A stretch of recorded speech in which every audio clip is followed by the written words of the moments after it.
জলের অপর নাম জীবন, আর সেই জল পর্যাপ্ত পরিমাণে না পাওয়ায় জল সংকটে ভুগছেন শিলিগুড়ি পৌর নিগমের বিভিন্ন ওয়ার্ডের বাসিন্দারা, আর যে কারণে রীতিমতো পানীয় জল কিনে খেতে হচ্ছে এলাকাবাসীদের।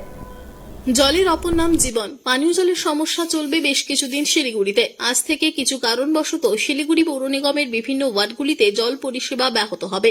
বেশ কিছুদিন জলের সমস্যা চলবে, এ বিষয়ে আগে ভাগে জানিয়ে দেওয়া হচ্ছে। এজন্য মানুষকে পানীয় জল কিনে খেতে হচ্ছে।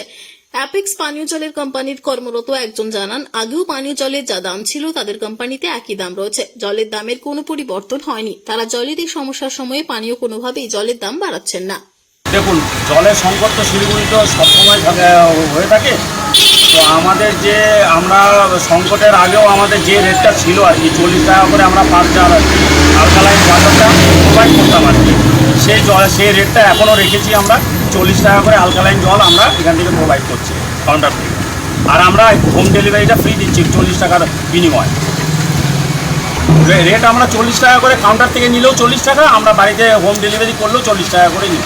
তাতে আপনাদের কোনো দেখা যাচ্ছে সংকটের সময় আপনাদের কোনো এফেক্ট করছে না? আমরা সংকটের সময় যে দাম বাড়িয়ে কাস্টমারকে করবো, বিভ্রান্ত করছেন না? আমাদের রেট একদম কোম্পানি থেকে ফিক্স করা আছে। এই ফিক্সডে এই রেটেই আমরা জলটাকে সাপ্লাই করতে বাধ্য হয়। আপনাদের কোম্পানির নামটা কি? আমাদের কোম্পানির নাম হচ্ছে অ্যাপেক্স টেকনোলজি। কতদিন যাবত চলছে এই কোম্পানিটা? এই কোম্পানি আমাদের মোটামুটি 2000 সন থেকে আমাদের এই কোম্পানিটা এস্টাবলিশ আর কি, হাকিমপাড়াতে অফিস। ঠিক আছে, শরৎ ঘোষ রোডে, অতুল প্রসাদ সরোজ, নিয়ার জ্যোৎস্না বেকারি। চলতে হবে যেভাবে ব্যবস্থা এখন যেভাবে চলতেছে, আগামী দিন ওইভাবেই যাতে আমাদের সুযোগ সুবিধা পাই। 20 নম্বর ওয়ার্ডে। তো আপনারা মানে সরবরাহ ঠিক মতোই পাচ্ছেন? আপনারা কোনো অসুবিধা হচ্ছে না এখনো? না না। Bureau report, PB news.